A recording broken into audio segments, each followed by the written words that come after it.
Bueno, le voy dando las buenas tardes a todos y a todas los que hoy decidan acompañarnos una vez más en este ciclo de ARAC, de la Articulación Regional de Afrodescendientes de las Américas y el Caribe. Estamos en el ciclo de conferencias Afrodescendientes, Racismo y Crisis Civilizatoria, Reflexiones Urgentes para el Mundo Post-Pandemia. Tuvimos ya 3 encuentros donde estuvimos hablando con varios referentes, líderes, lideresas e intelectuales del continente, afrodescendientes, reflexionando, pensando, dando aportes, relatando la actualidad del día a día de nuestras comunidades. Y hoy tenemos la ocasión, vamos a estar, luego del especial que fue por el Día de la Liberación Africana, vamos a estar hoy comentando el especial Zona Andina. Hoy tenemos a 3 referentes de Perú, de Bolivia y de Ecuador que nos acompañan, países y sociedades bien interesantes donde están dándose procesos políticos de convulsión política, y en estos 3 hermanos, compañeros, camaradas que nos acompañan hoy, la mirada aguda desde la propia comunidad afrodescendiente. Hoy va a estar acompañándonos, ya están ahí con nosotros conectados, José Franklin Chalacruz, es asambleísta por la provincia de Imbabura, con periodo hasta el 2021, es PhD en Estudios Culturales Latinoamericanos de la Universidad Andina Simón Bolívar, con sede en Ecuador, magíster en Antropología, Cultura, licenciado en Antropología Aplicada y licenciado en Ciencia de la Educación, y un fuerte activista de la comunidad afroecuatoriana. También nos está acompañando Osvaldo Bilbao Lobatón, contador, administrador de empresas, egresado de la Universidad Particular Inca Garcilo de la Vega, especialista en desarrollo social para la población afrodescendiente y militante del Movimiento Nacional Afroperuano, con muchísimos años de militancia, y director ejecutivo del Centro de Desarrollo Étnico, CEDET, con muchísimas publicaciones e investigaciones. Y está atravesando un aniversario CEDET también, una publicación muy interesante de divulgación científica y militante y activista, que es de Simonón, también vamos a estar hablando de ella, y con Mónica Rey Gutiérrez, licenciada en Comunicación, activista por la reivindicación de los derechos del pueblo afroboliviano desde 1988, muchísimos años trabajando y poniendo ahí en alto el orgullo afroboliviano. Durante el gobierno de Evo Morales, desde el 2009, ocupó distintos cargos: directora general de lucha contra el racismo, de defensa del consumidor. En el 2011 fue promotora del Consejo Nacional Afroboliviano, CONAFRO, una entidad muy importante para el pueblo afroboliviano, la interlocutora entre el gobierno plurinacional de Bolivia y las comunidades afrobolivianas, con un trabajo realmente para destacar, y ojalá tengamos tiempo para desarrollar un poquito de lo que se hace, de lo que se hizo. Y desde 2015 hasta el año pasado, o hasta este año, mejor dicho, hasta enero de este año, fue un año, pasaron pocos meses, pero pasaron muchas cosas. Ocupó el cargo de parlamentaria supraestatal para el pueblo afroboliviano desde el partido MAS, o por sus siglas, Movimiento al Socialismo. Así que bueno, darle la bienvenida a los 3 voces críticas, situadas dentro de la tradición de lo que de ARAC nosotros inventamos como la afroizquierda, ¿no? Esta forma que tiene este horizonte interseccional, que entiende la lucha antirracista, tan antipatriarcal como antiimperialista y clasista. Ese es el espacio de las vocerías de la articulación regional, y la verdad que para mí un orgullo poder contar con sus voces y con sus reflexiones. Así que darles la bienvenida, y me gustaría empezar conversando con José, para los amigos Pepe, líder afroecuatoriano, y la pregunta para la actual, ¿no?, de las comunidades en este contexto tan particular de lo que es la pandemia del COVID. José. Muchas gracias, Federico. Un cordial saludo para Mónica en Bolivia, un fuerte abrazo. Osvaldo Bilbao allá en Perú. Realmente somos camaradas, compañeros cimarrones de camino. Y el cimarronaje definitivamente es cómo vamos a ir saliendo de esa visión colonial que ha castrado nuestra esencia y nuestra existencia misma. Entonces, estos niveles de colonialidad del poder del ser, del saber.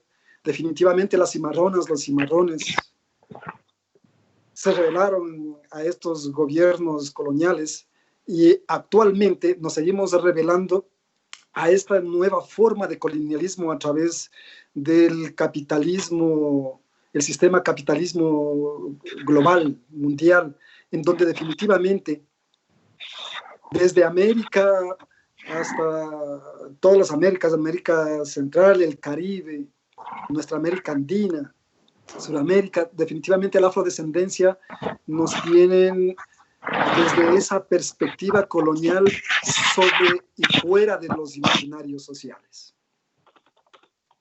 Sumidos en la pobreza extrema, eso dicen los indicadores. Si nosotros revisamos apenas los datos de los censos, definitivamente podemos ver esto.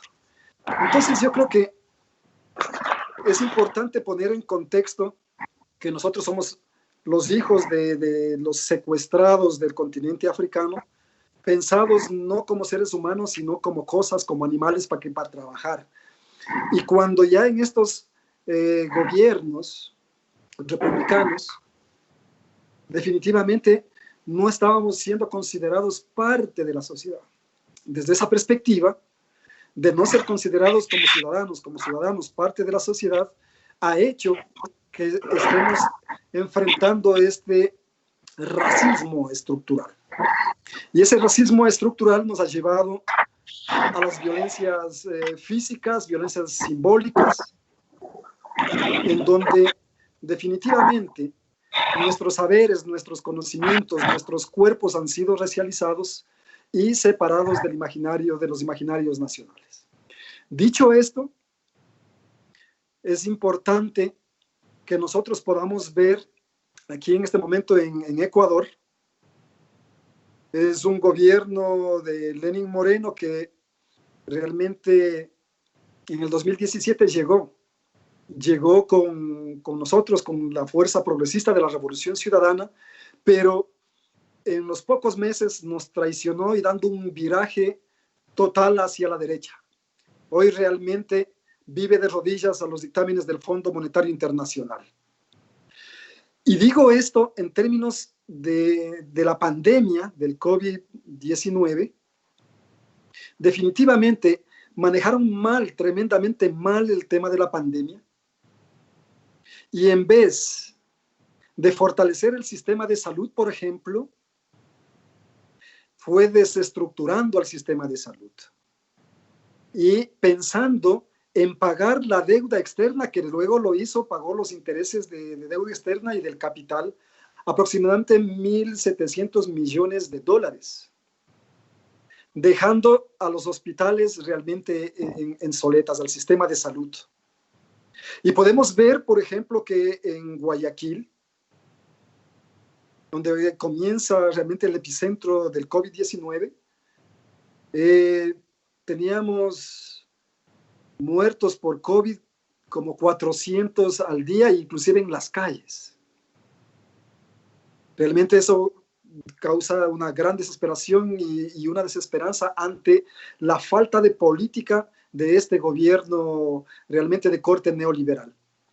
Y claro, el tema del neoliberalismo, como diría Achille Mbembe, realmente entra en el tema de la necropolítica, porque están pensando en quiénes deben vivir y quiénes deben morir. Los adultos mayores, entonces ellos, por ser adultos mayores, no deben vivir. Eso es parte de la necropolítica. Hay unos ciudadanos de primera categoría y unos ciudadanos de segunda categoría.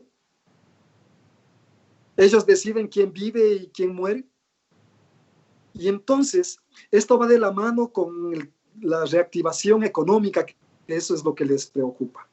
Y esta reactivación económica, a decir de Jair Bolsonaro, por ejemplo, abro comillas, él dice, la economía no puede detenerse incluso si parte de la población necesita morir para garantizar la productividad, van a morir algunos. Van a morir. Lo siento, así es la vida, cierro comillas. Esto significa que el ser humano está bajo el capital. Y esa visión de acumulación, de ganancia, de riqueza, para unos, en desmedro de los más pobres, de los más desposeídos, que lamentablemente están los afrodescendientes, en el caso de Ecuador, los afroecuatorianos.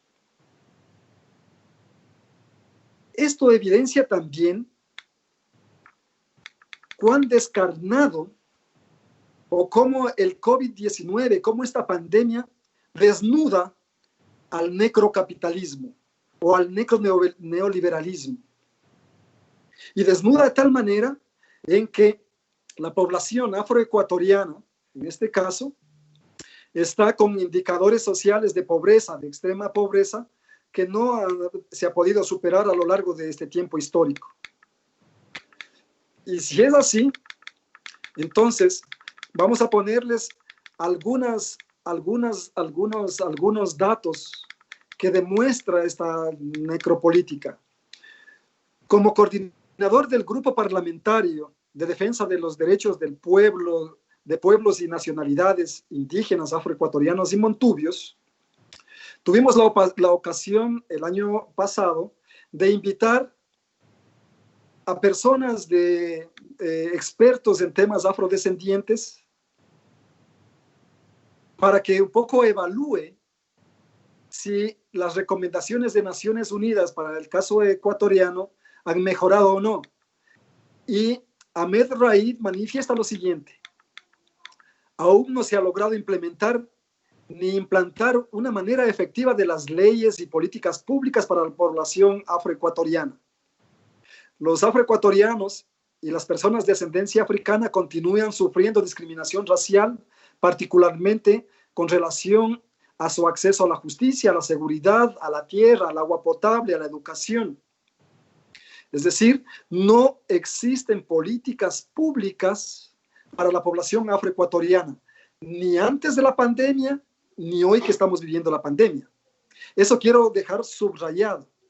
Esto significa, entonces, el racismo estructural del Estado ecuatoriano, del gobierno ecuatoriano, se ve evidente y solo podemos decir que no se ha implementado, por ejemplo, el diseño internacional de los afrodescendientes, capítulo Ecuador. Justicia, reconocimiento y desarrollo. Es decir, seguimos viviendo en la pobreza extrema. Y ese es, con este dato que les estoy hablando, definitivamente dejamos claro y sentado el racismo estructural que nos tiene todavía a la afrodescendencia con la rodilla en el cuello y no nos dejan respirar. Ese racismo estructural mata. Ese racismo estructural empobrece. Entonces, el sexismo, el machismo, este racismo en todas sus formas, definitivamente sigue vivito y coleando, sigue gozando de buena salud, mientras la afrodescendencia seguimos en estos niveles de pobreza y exclusión. ¿Qué decir con cifras en términos de la pandemia del COVID-19? Por ejemplo, con corte de este día, 11 de junio a las 8 de la mañana, según los datos del Comité de Operaciones de Emergencia COE Nacional, se registran 45.082 contagiados en el país. Existen 6.282 fallecidos por COVID, 3.768 casos confirmados y 3.516 casos con sospecha de que han contraído el COVID. En el tema del pueblo afroecuatoriano, infelizmente, no se tiene una estadística de Estado. Seguimos estando en la invisibilización y ese racismo en las cifras y en los indicadores. Pero me quedo con nosotros que tenemos fallecidos en las comunidades afroecuatorianas, por ejemplo, en el territorio ancestral, el Chota, la Concepción y Salinas. Algunos amigos míos personales han fallecido con COVID. Y además se encuentran la población afroecuatoriana que vive en los niveles urbanos marginales, en estos niveles de pobreza, extrema pobreza, y en el sector rural, con el abandono del Estado ecuatoriano. Es decir, no está el Estado, no existe el Estado, ni Tal antes cual. del COVID, ni ahora. Todo Y lo ahora. que se ha logrado hasta este día definitivamente es gracias a la fuerza y los niveles de resiliencia de la afrodescendencia. Excelente, José. Vamos a seguir. Mirá, es tremendo cómo se da la constante. Vamos hablando de Estado a Estado y hay algunas cuestiones que se mantienen invariables, ¿no? La ausencia de estadísticas, ¿no?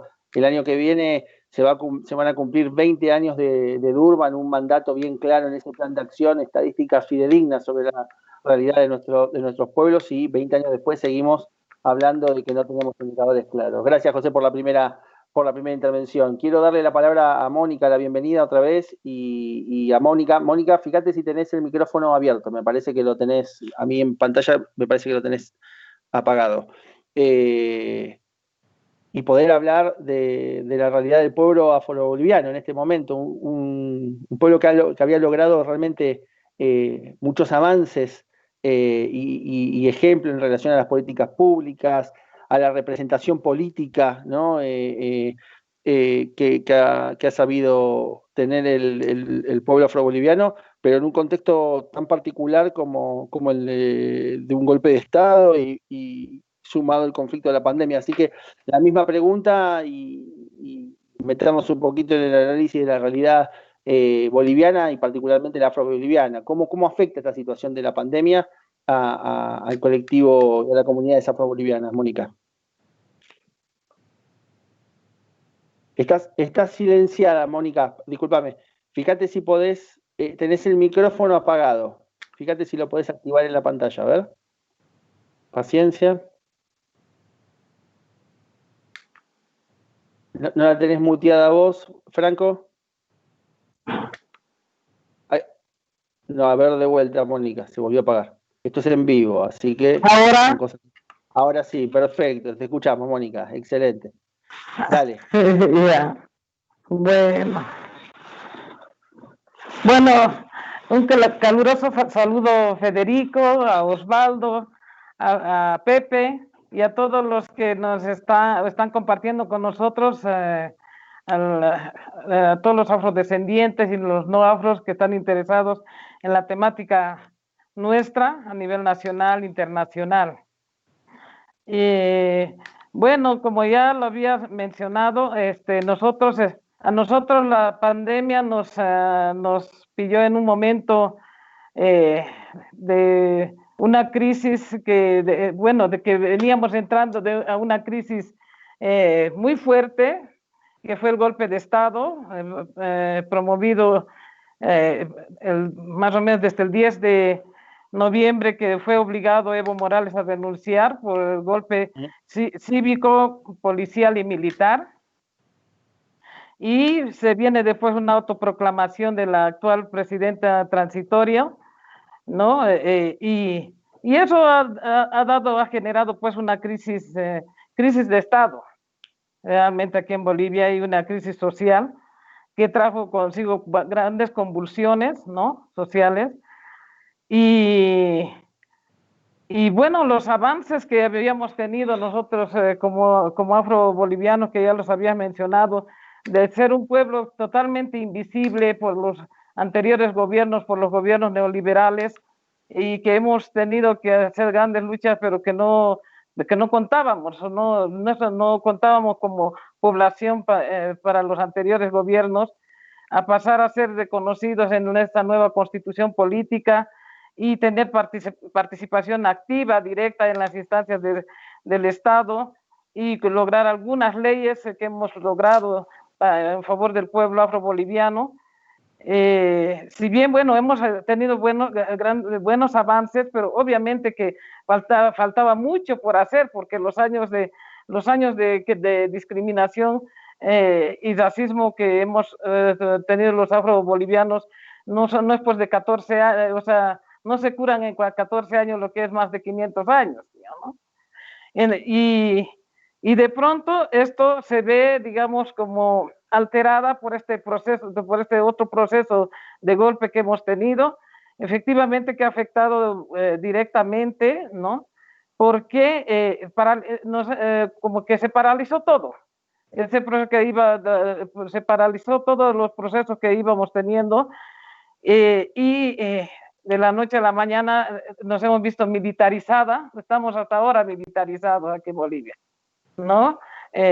Con presencia militar y policial en las calles, que las grandes convulsiones que se han dado sociales han sido también muy significativas, que haya conllevado a masacres, a 2 masacres también de gran envergadura, tanto en Cochabamba como en el Alto de La Paz.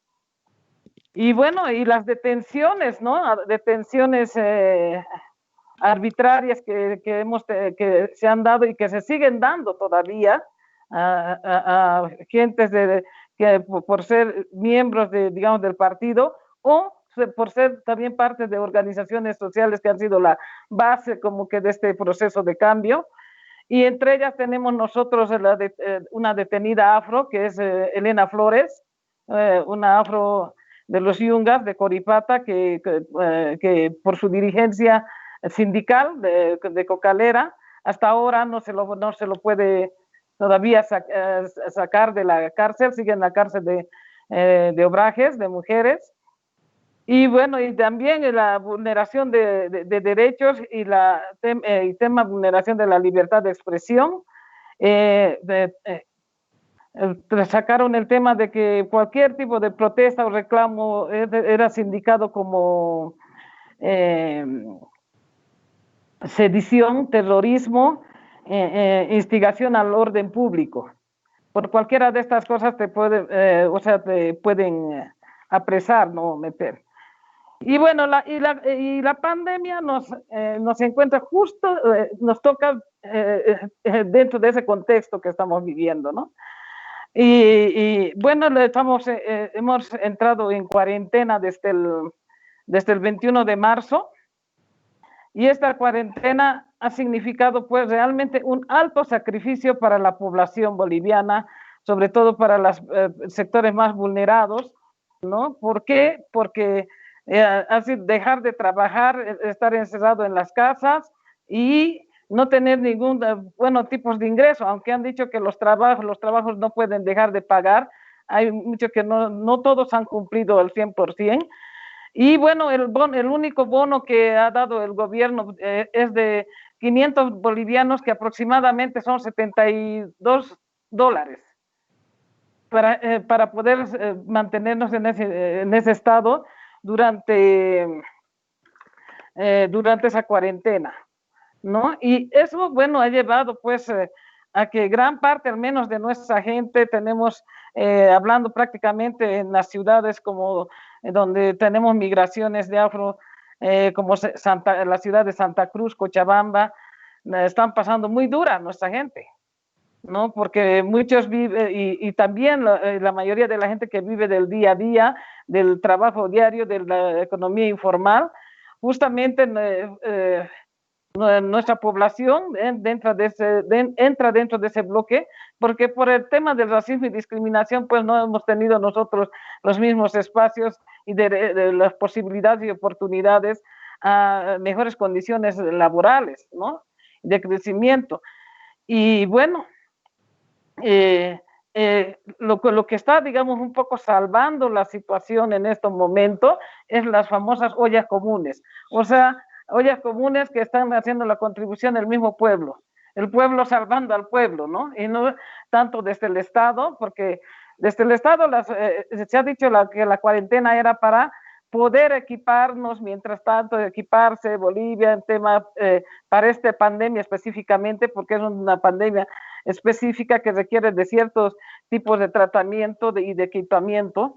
Sin embargo, o sea, y el gobierno se ha hecho préstamos del Fondo Monetario Internacional, se ha hecho préstamos del BID y de otras instancias, aparte de los bonos, pero eso no de ayudas, de ayudas que han llegado de algunas instancias, y eso, sin embargo, no se ve pues reflejado en cubrir la necesidad de salud del cual está padeciendo Bolivia fuertemente, ¿no? Porque no se ha logrado llegar a todos los sectores con el equipamiento necesario. problemas de bioseguridad para la atención, ¿no? Y más aún con tema de la alimentación, ¿no? Que eso es un tema fuerte. Y lo que más bien salió a aflorar es el alto índice de corrupción que se ha dado. Solo para que tengan una idea de que se han comprado respiradores, por ejemplo, han dicho respiradores, 170 respiradores, que al final, llegando aquí, habían sido ventiladores, y ni siquiera, o sea, estos respiradores sirven para atención así específica en los hospitales. Solamente habían sido los respiradores para poder auxiliar a las personas en el traslado de su casa al hospital. Y resulta con un sobreprecio enorme, o sea, los respiradores que les costaron en España como $8,000 y lo hicieron aparecer en $28,000, ¿no? Y eso, y después y una serie de corrupción. La corrupción está campante, les diré. Eso ha llevado a la gente a una gran desmotivación y movilización. Ya la gente no quiere seguir, o sea, haciendo la cuarentena, porque dicen, mientras nosotros estamos haciendo cuarentena, los otros están llenando, por un lado, los bolsillos y no están haciendo las atenciones realmente como se debe para esta pandemia. Tenemos hasta el momento casi cerca de 15,000, más de 15,000 infectados, porque recién está subiendo la curva aquí en Bolivia, por si acaso, para que lo sepan, más de 15,000 infectados y más de 500 muertos, ¿no? Y las ciudades más golpeadas es donde también tenemos nosotros población afro, como es Santa Cruz, y también en Beni y Cochabamba, y La Paz, que después le sigue, ¿no? Pero en concreto, las políticas así públicas para salir de esto no se la tiene, no se está planteando con la seriedad que se debe, porque todo está politizado, todo está electoralizado. Ya se nos vienen las elecciones próximas para septiembre, y la actual presidenta, además de ser presidenta transitoria, también es candidata. Y bueno, estábamos hablando con nuestras comunidades que todavía, ahora recién con esto que están levantando la cuarentena, alivianando la cuarentena, recién va a entrar la infección a nuestras comunidades en los yungas, por ejemplo, ¿no? Y se dice que hasta finales de julio por lo menos vamos a llegar a unos 100,000 infectados. O sea, de aquí a un mes se va a disparar. Y cuando está subiendo la pandemia, ellos están levantando lo de la cuarentena. Los riesgos de tema para el pueblo afro es grande, porque estas comunidades no cuentan con los centros de salud adecuados, ni menos con los equipamientos. Y el tema del desempleo, y de falta de trabajo, y de tener un medio de donde llevar ingresos a la casa en ese encierro, es un problema muy grande que lo están padeciendo, y que se está haciendo esfuerzos grandes, ¿no? Como población, realmente nosotros hemos retrocedido bastante en temas de Me quiero quedar con eso, Mónica. Ahora le vamos a dedicar un capítulo, una partecita, espero que el tiempo nos dé para hablar de las elecciones, los avances y retrocesos, porque vuelvo a insistir, el proceso afro-boliviano ha sido un proceso bien interesante, que de la región fuimos varios los que lo estuvimos mirándolo, atentos, y muchas veces lo hemos tenido de referencia, ¿no? Y por ahí profundizar un poquito de qué es lo que pasó en estos tiempos en relación a ese proceso. Gracias, Mónica, hasta acá. Bueno, darle la bienvenida a Osvaldo, decir que estamos transmitiendo en Facebook a través de arac.afrodescendientes, que nos pueden escribir también a nuestro mail de Gmail, arac.afrodescendientes@gmail. Nos llegan saludos desde Ecuador, Brasil, Argentina, Colombia, Venezuela, Bolivia, y siguen llegando los saludos de Estados Unidos, etcétera. Así que gracias a todos y a todas los que nos están acompañando. Osvaldo, misma pregunta que el resto. Situación actual de nuestras comunidades frente al COVID. Sé que hubo circulando un documento muy interesante, con una reflexión muy aguda por parte del movimiento afroperuano, así que bueno, Te escuchamos. Muy buenas tardes. Es un gusto encontrarse con viejos amigos, que no es igual con amigos viejos, ¿no? Pero bueno, ahí, bueno, nosotros comenzamos todo esto del coronavirus el 16 de marzo. A partir del 15 de marzo fue el último día. A partir del 16 de marzo entramos en cuarentena. Fue uno de los primeros países que cerró fronteras, hizo toda una estrategia. Bueno, es de una mirada neoliberal, como es el gobierno actual, ¿no? Es un gobierno que está de derecha, neoliberal y muy centrado en lo que cómo se puede beneficiar a las grandes empresas. Desde el 16 la gente se quedó en su sitio. Había muchos problemas. Primero, que la gente no estaba preparada para eso.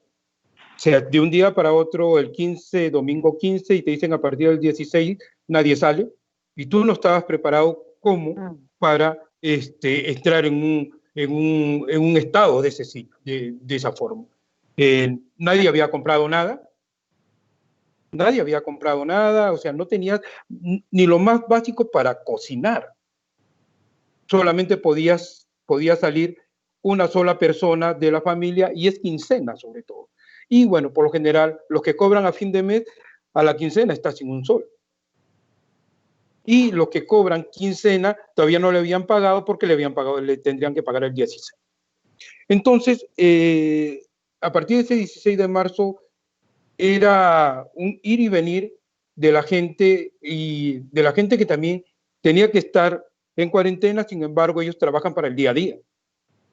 Muchos de los casos, los afroperuanos por lo general son trabajadores de servicio, no son trabajadores que pueden hacer el teletrabajo, como decimos acá.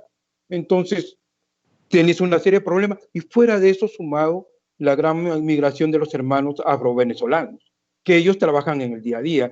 Creo que también es una de las partes que se ha tenido que tener, y bueno, no se ha escuchado mucho, pero es uno de los grandes componentes de preocupación. Nosotros a la actualidad tenemos 208.823 casos confirmados. 208.823 casos confirmados y 5.903 fallecidos. La pandemia ha crecido de tal manera que una de las zonas más afectadas es Lima, y la zona norte del Perú, Tumbes, donde hay población afroperuana, Piura, donde hay población afroperuana, y Lambayeque, donde hay población afroperuana. Por eso que también la pandemia la tenemos que ver en dos marcos, uno en el marco urbano y otro en el marco rural. En el marco urbano, que es donde está la mayor cantidad de personas de los afrodescendientes, que es Lima, el choque es terrible. El choque es verdaderamente terrible. No se tiene cómo vivir. La gente por eso está saliendo. Le importa más comer hoy día que vivir mañana. Y en ese marco el gobierno ha dado una serie de acciones, se puede decir. Una primera acción fue dar unos bonos para las familias que estaban en cuarentena, donde desgraciadamente a la población afroperuana no le ha tocado. La mayoría de la población afroperuana no ha sido beneficiado con estos bonos. Hay que tener ¿por qué? Porque los indicadores de pobreza son medidos por el MIDIS, el Movimiento de Desarrollo e Inclusión Social, y por lo general sus indicadores están de acuerdo a que la costa peruana, donde está ubicada la población afroperuana, no es zona de extrema pobreza. Porque ustedes saben cómo se divide el PBI, ¿no? Tengo 10 y lo divido entre 10 y nos toca un sol a cada uno. Pero sin embargo, no nos toca un sol a cada uno, porque hay personas que le toca mi sol y el sol de todos los afrodescendientes. Entonces, por lo general, el PBI es una distribución mal hecha.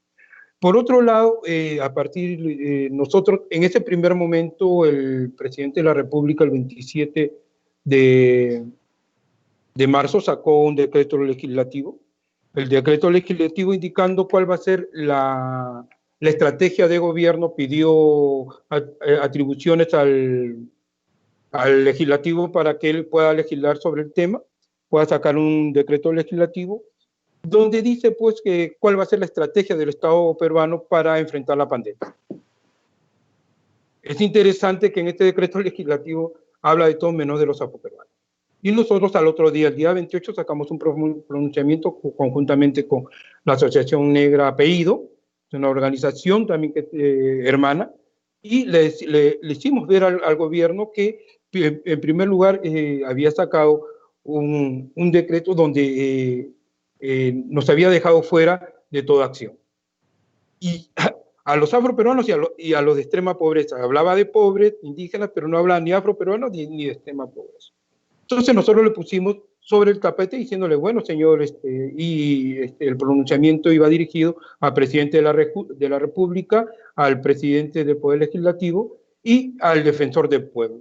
Y le indicábamos cuáles eran las falencias de este documento.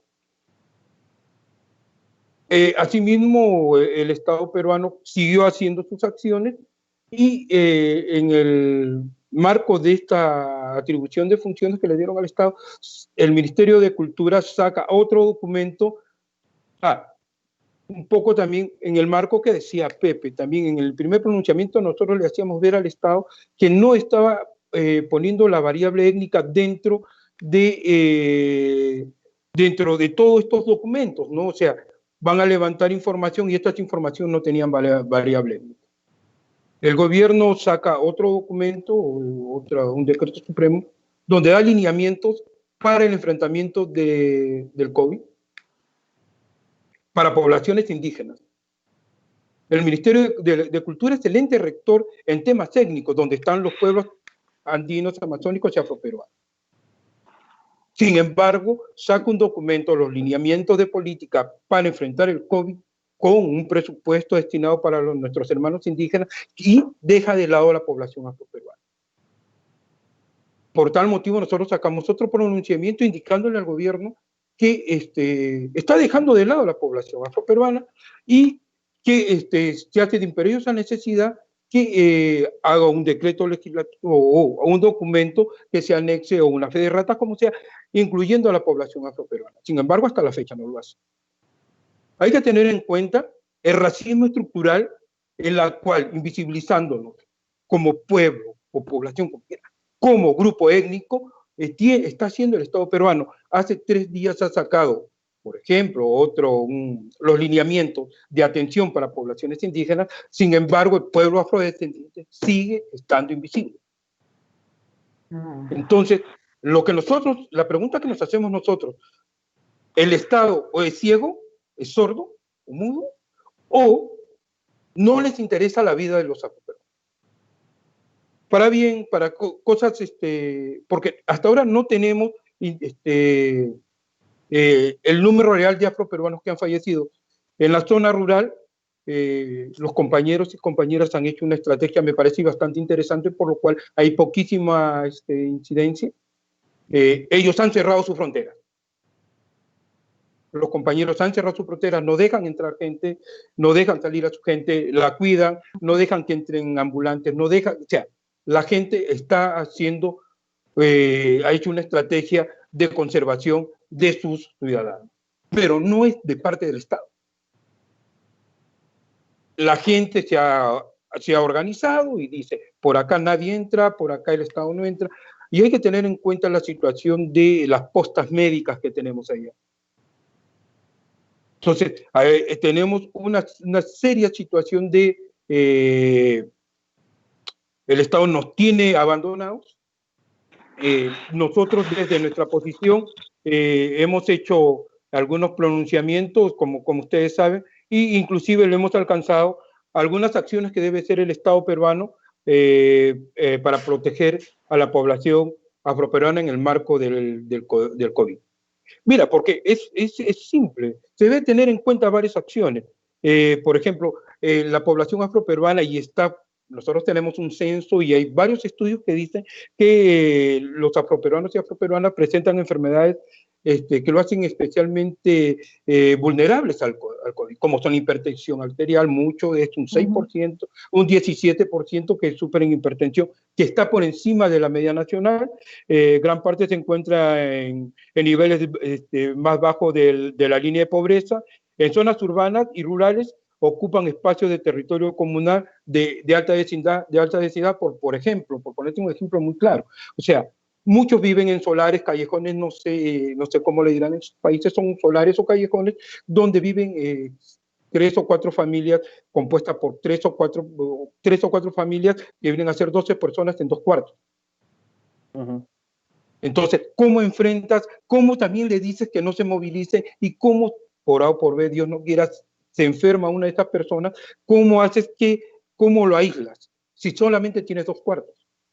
Por otro lado, la discriminación inhibe muchas de las cosas. Entonces, nosotros como CEDET y como muchas de las organizaciones le hemos dicho que para enfrentar todo esto el Estado peruano debe hacer lo siguiente. Debe de establecer medidas especiales de los sectores, el MINSA, el Ministerio de Salud, a través de poner protocolos para la población afroperuana, asimismo incluir la variable étnica dentro de los registros administrativos para el caso de la pandemia. En el MIDIS debe de trabajar unos nuevos indicadores sociales donde comience a medir de una manera diferente y no de una manera neoliberal la pobreza. El MINEDU, el Ministerio de Educación, debe de comenzar a desarrollar estrategias educativas porque se está haciendo educación desde la casa. Entonces, tienes que tener tablets o tienes que tener un buen celular para recibir la educación. Sin embargo, estos chicos y chicas, nuestros niños y adolescentes no tienen eso. Y el Ministerio de Cultura, que es el que tiene que hacer todo lo relacionado a dar decretos supremos, etcétera, como ente rector del tema étnico-cultural, deben de comenzar a tener una mirada. Yo denuncio acá delante de usted a la viceministra de Cultura por racista. La denuncio porque ella es la que hasta ahora nunca, en los 3 instrumentos de gestión que ha hecho el Ministerio de Cultura, nos ha excluido. Nos ha excluido. Ella ha dicho, ellos no entran. Creo que también otra de las cosas que le hemos dicho que debe haber mensajes comunicacionales específicos para el pueblo afroperuano, que se apruebe de modo urgente por parte del MINSA una propuesta estratégica específica para la población afroperuana, considerar a la población afroperuana como vulnerable, se convoque a las organizaciones afroperuanas para desarrollar las estrategias de manera conjunta, no desde arriba hacia abajo. Se debe de comenzar. Me quedo, Osvaldo, con esa idea, no de arriba hacia abajo. Qué interesante eso que estás planteando, ¿no? Déjame darle paso a varios elementos de lo que estuviste tocando y los que vinimos tocando a lo largo desde que inició esta conversación, ¿no? Es algo interesante.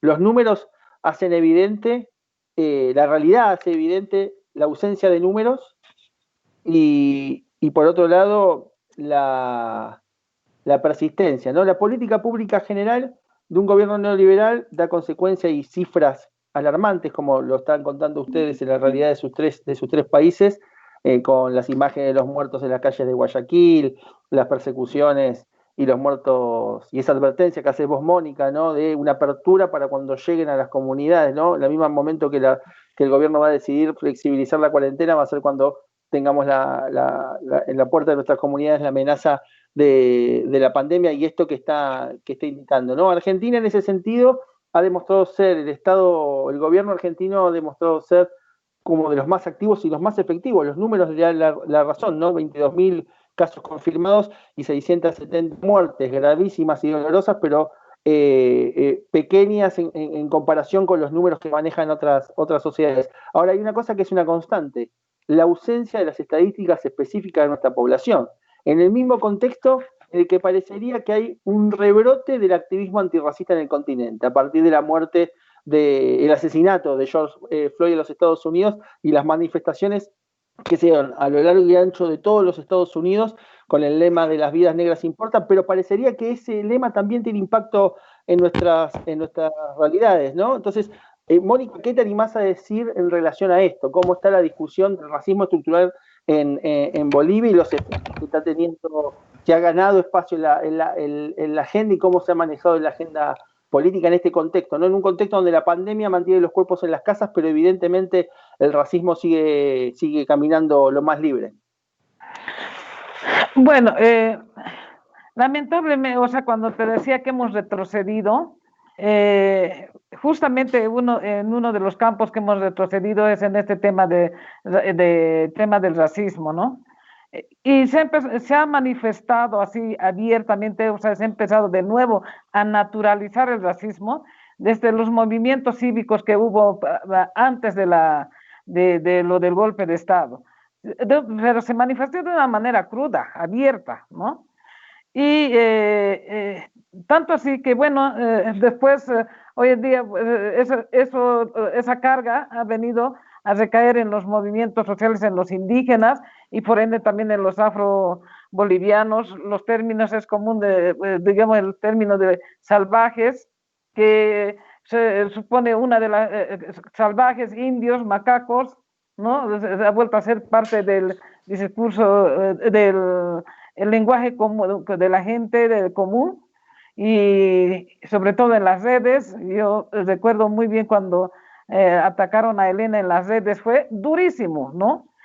Y ese ataque no es a esa persona, es a la población en sí. Y como bueno, y ahorita el desafío es muy fuerte del tema del racismo, porque el peligro está cuando se naturaliza, ¿no? Y justamente la resistencia que se está haciendo en todos lados, ahora que se ha empezado a hacer, es porque la naturalización, pues ya ahí la deshumanización del otro, del discriminado, ya se vuelve en nada, ¿no? Entonces nosotros tenemos que volver a esa lucha, a reivindicar esos derechos y a recuperar, porque aquí, por ejemplo, ¿y por qué no estructural, digamos? El racismo obviamente es estructural, por eso se estaba desmontando desde el Estado el tema del racismo, pero ahora, por ejemplo, han quitado ministerios, uno de los ministerios que se estaban haciendo desaparecer el Ministerio de Culturas. Y aquí ese ministerio tenía un viceministerio de interculturalidad y el otro de descolonización y lucha contra el racismo. Decía que son ministerios insulsos. El Ministerio de Cultura, el Ministerio de Deportes y también el de Comunicación, claro que va a pasar a ser del Ministerio de la Presidencia. Y cuando lo haces desaparecer espacios que has avanzado para luchar justamente, luchar contra ese mal, porque al final el racismo es una pandemia que nosotros cargamos los afros desde la colonia, ¿no? Por el cual venimos luchando y peleando, te pone pues en un estado de total vulnerabilidad. De aquí en adelante, o sea, todo más bien es permitido. Un ministro salió a decir de que él, por tener los ojos verdes y la tez clara, o sea, le hacía, digamos, a una persona muy ajena, imposible de pertenecer, por ejemplo, al marxismo. Como, o sea, ya se está estructurando, clasificando quiénes pueden ser, digamos, los movimientos populares, los indios, los negros, pero uno de ojos verdes y tez clara en la vida puede ser, digamos, de movimiento popular. El neoliberalismo entró con fuerza. En ese sentido hemos retrocedido, ha entrado con fuerza y bueno, pues también tenemos que ver en este caso de la cuarentena, no es lo mismo para unos que tienen condiciones que para los que no tienen para que los que tienen sus condiciones son del día a día. Obviamente que vamos a estar siempre en mayor vulnerabilidad y cuando no hay una política específica que te garantice, que te va a aliviar de eso, entonces te pone mayor riesgo y en la cual lamentablemente en este momento nosotros como afrobolivianos, si bien hemos tenido avances, incluso que hasta consolidar una organización ente matriz para que luche por los derechos de los afrodescendientes, por las reivindicaciones en todo este tiempo que hemos ido luchando, justo con este tema del golpe que se dio en Bolivia, también han venido a golpear la organización y lo han golpeado algunos afros cooptados por la derecha, ¿no? Entonces está en un statu quo la organización y ahorita el problema es que no tenemos una voz, un ente que haga de portavoz para los reclamos, protestas, demandas de las necesidades ante esta pandemia que estamos viviendo como afrobolivianos. Excelente. Escúchame, Pepe, te pregunto lo mismo. Las vidas negras importan. ¿Qué avances y retrocesos hubo en el contexto de lo que vos describías bien como el gobierno neoliberal, y algunos se atreven a llamar al gobierno traidor de Lenín Moreno? Las causas inmediatas, los efectos, ¿no? Las vidas negras importan en Ecuador. ¿Cómo analizas esa situación? Definitivamente con ese vuelco de este gobierno traidor, ese vuelco al neoliberalismo o necroneoliberalismo que dice Achille Mbembe, definitivamente no existe una mirada hacia los pueblos, hacia las nacionalidades. Ahí, igual que en Bolivia, hay un retroceso de todo lo que hemos ganado del 2007 hasta el 2017 con el gobierno de la Revolución Ciudadana, con Rafael Correa. Hay un retroceso, una puesta de espaldas en temas de política pública para el pueblo afroecuatoriano, es decir, el tema de becas, el acceso a educación, sobre todo a educación superior, eso se ha terminado. El tema de trabajo, acceso a fuentes de trabajo y empleo, eso está cortado. Realmente estos niveles estructurales de asimetría social se agudiza cada vez más a pretexto de la pandemia. Pero creo que es importante recalcar y recordar lo que decía Stuart Hall. El neoliberalismo, este racismo estructural, se esfuerzan de tal manera para asegurarse que ellos estén allá arriba y que la afrodescendencia y los más pobres estemos y se aseguran que estemos allá abajo.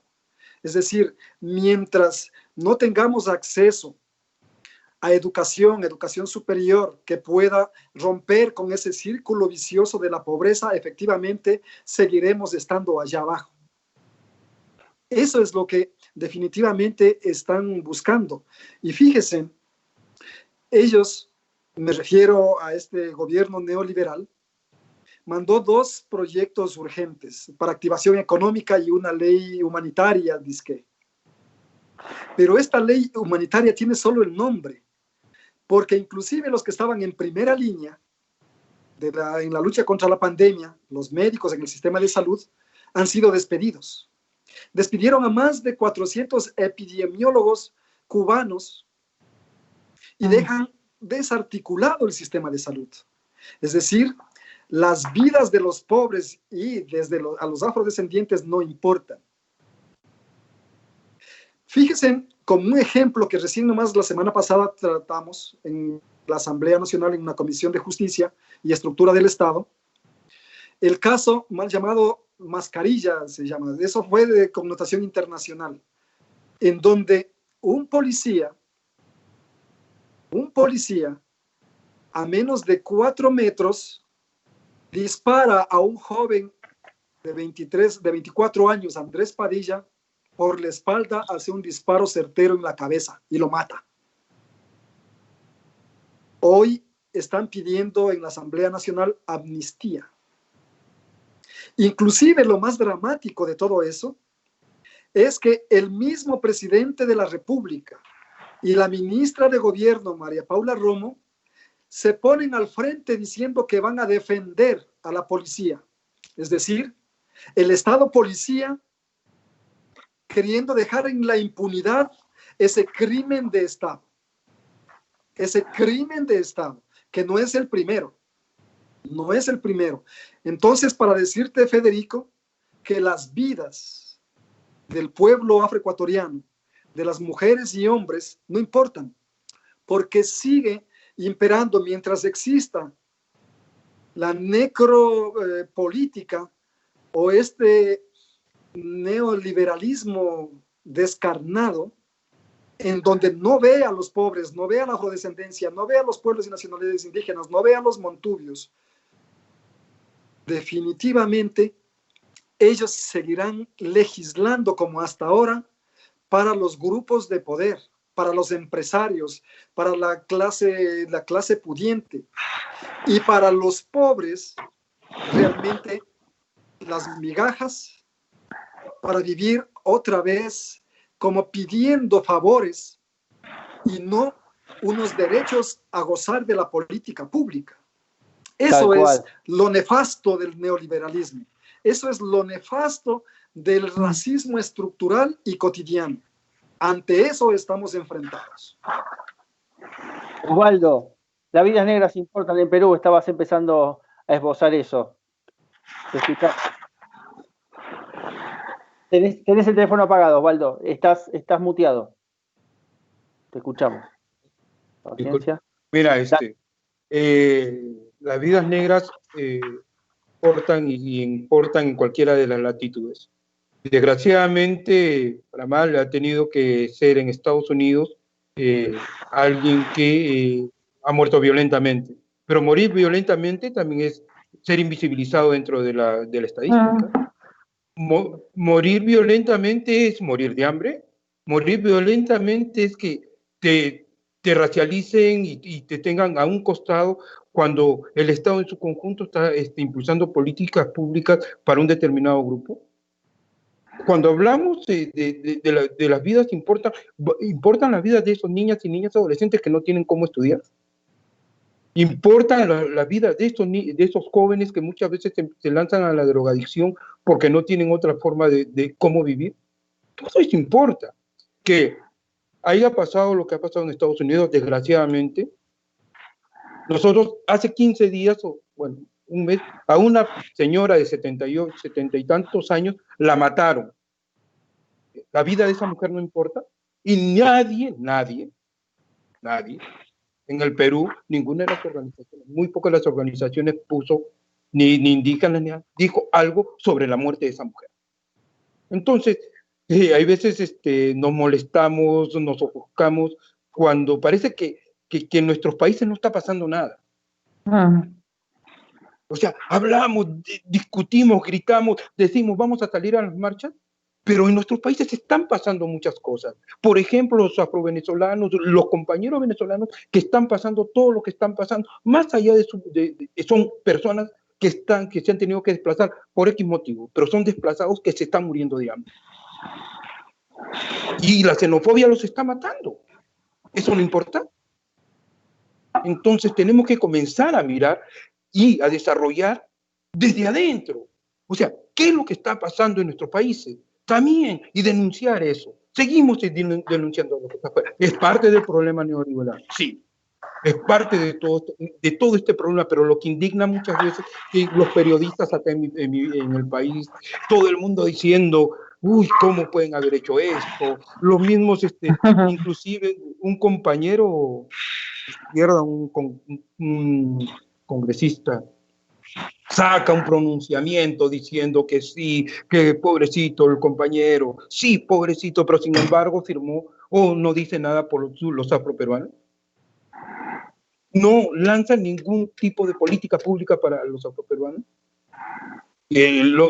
Nosotros, el Ministerio de Cultura, más allá de la forma, había que ver el fondo, saca un spot básicamente diciendo los afroperuanos se tienen que cuidar porque tienen hipertensión, etcétera, etcétera. Tú sabes todo lo que le dijeron, Muchos decían, ¿por qué? ¿Que los negros son diferentes? ¿Acaso pobrecitos los negros? Entonces, o sea, nuestra sociedad está podrida. Y está podrida porque hay gente que se cree por encima de los otros. El racismo es estructural dentro de cada uno de nuestros países. Y no solamente eso lo trae desde el colonialismo. Entonces tenemos que comenzar a desarrollar contra eso. ¿Qué hacemos nosotros contra eso? O sea, tenemos que molestarnos, tenemos que hacer este tipo de trabajo cuando pase en nuestros países y decir, basta ya que en Bolivia está pasando esto, basta ya que en Ecuador está pasando esto, basta ya que en Perú está pasando esto, basta ya que en Argentina está pasando esto. Porque, o sea, lo que me indigna es que ha tenido que pasar algo que verdaderamente es lamentable. Es algo que está pasando en cada uno de nuestros países. y de repente no es porque le pusieron la rodilla en el cuello, pero sí nuestra gente se muere de hambre y se puede morir por lo que está pasando con ellos. Bien, mira, Pepe, me quedo con basta ya, ¿no? Basta ya. ¿Cómo recuperamos? A que nos compartas una brevísima reflexión, porque se nos fue la charla, pero en breves minutos, algunas líneas de acción para seguir consolidando la resistencia y recuperando el terreno que los gobiernos neoliberales han quitado en nuestros procesos. Te invito a que nos compartas algunas ideas, rectora. Discúlpame, Federico, ¿podrías repetir? Porque hubo una interrupción en el audio. Ok. Ya, fíjate que el micrófono es, a ver si, ahí está, ahora o el de Mónica capaz, ahí está. ¿Qué te iba a decir? Recién decía Osvaldo, basta ya, me parece que es súper clara esa intervención y el análisis de lo que se fue perdiendo. Algunas líneas como para despedirnos, algunas líneas de acción, alguna indicación de cómo recuperar terreno y seguir avanzando en estas líneas de reconocimiento, de afrorreparaciones, de reconocimiento histórico, de representación política para nuestras comunidades. Sí, yo pienso que una de las cosas fundamentales es volver la afrodescendencia y la afroecuatorianidad, en este caso, a reencontrarnos, a repensarnos en estos niveles de comunidad y unión que este nivel de pandemia sí ha logrado al interior de las organizaciones y la sociedad afroecuatoriana. Esa solidaridad, esos niveles de resiliencia hay que volver a recuperar.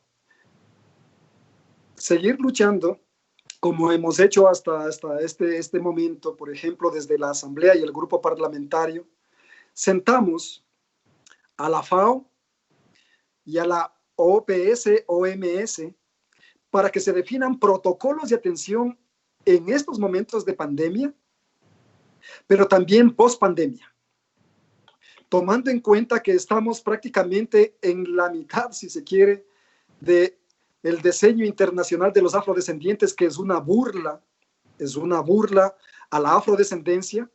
Y entonces el sistema de Naciones Unidas tiene la obligación en su conjunto a los países miembros de hacer un sacudón, y nosotros desde abajo, desde las organizaciones sociales, desde el Parlamento donde estoy yo, efectivamente comenzar a movernos y justo rearticularnos con ARAC, como somos parte de ARAC, hacer todo un movimiento de reparación y acción afirmativa en todo el continente, para que definitivamente estos estados nefastos neoliberales que están vinculados con el racismo y la colonialidad del poder, definitivamente tendremos que vencerlos.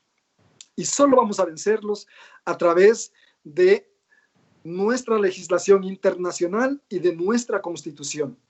Es el momento entonces de tener estas dos vías, estos dos puentes con estos vasos comunicadores, el movimiento afrodescendiente internacional y los movimientos locales en cada uno de los países. Tienen que estar conectados. Siento que todavía estamos como desunidos, estamos de espaldas. Yo creo que esa va a ser la línea. Y luchar juntos contra el neoliberalismo que mata. José, un placer haber tenido tu participación. Osvaldo, unas líneas de acción. Empezabas a darnos alguna pista. Tenés ahí el micrófono apagado. Basta ya, ok. Bueno, sí. Toma pero el guante que nos deja José. Yo tengo dos cosas así. Dale. Muy... Una primera cosa y a mí me está preocupando, que todos estos foros, y hablo de los foros que se están dando por Windmar, por todos lados, todos los días tienes 10 foros, nadie habla sobre economía. Nadie hace un análisis económico de lo que está pasando en la población afrodescendiente de las Américas económicamente. Creo que nos han acostumbrado a hablar solamente de racismo. O sea, nosotros tenemos que hablar sobre economía, cuáles son los indicadores sociales, cómo nos está afectando, por qué nos está afectando. Todos los hagan hecho un paneo, racismo y COVID, racismo y tal cosa, racismo, pero hasta ahora no he visto un panel. Y de repente no tenemos que ser, bueno, algunos de nosotros, de los compañeros, hay que, de repente, gente experimentada que hable sobre economía. O sea, tenemos que comenzar a recambiar. No solamente tenemos que hablar sobre racismo. Tenemos que hablar lo que pasa con de los problemas macroeconómicos, de los problemas microeconómicos, de los problemas de trabajo, de todo eso post pandemia. O sea, seguimos hablando sobre lo mismo, que es interesante, mucha historia, mucha antropología, mucha sociología, pero no estamos viendo de cómo vamos a enfrentar la pospandemia. Y la pospandemia quiere decir que necesitas recursos y desarrollar estrategias para encontrar trabajo. Entonces, ¿cómo lo hacemos? Ese por un lado. Y creo que ARAC tiene que comenzar también a repensarse desde ese punto de vista. El tema de la lucha neoliberal no es solamente discurso, es también indicadores, son documentos, son cosas más bien económicas, macroeconómicas, microeconómicas. Ese por un lado. Y por otro lado, hemos perdido, porque creo yo que una de las estrategias muy fuertes, hay urbano y rural. Hemos perdido eso. Si se quiere generar trabajo, hay muchos productores, por ejemplo, en el Valle del Chota, producen un montón de cosas. ¿Por qué no podemos establecer cordones umbilicales entre la gente del campo para que la gente de la ciudad comience a vender nuestros productos? ¿Y por qué no la gente del Chota hace intercambio comercial con la gente de Bolivia o con la gente de Argentina? O sea, tenemos que comenzar a cambiar, no seguir teniendo las discusiones buenas con las discusiones, pero que tenemos que tener otra forma de comenzar a impulsar estrategias de supervivencia. Porque vamos a seguir en el discurso y tenemos que tener acción. La pandemia nos va a agarrar con los pantalones abajo. Pero si nosotros buscamos estrategias de supervivencia partiendo de acciones desde nosotros mismos, vamos a poder cambiar.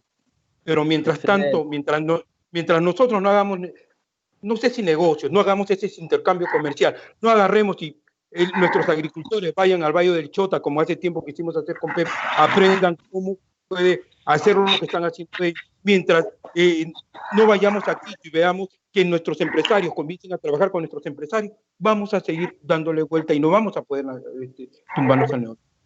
Desde Osvaldo, adentro muchísimas gracias.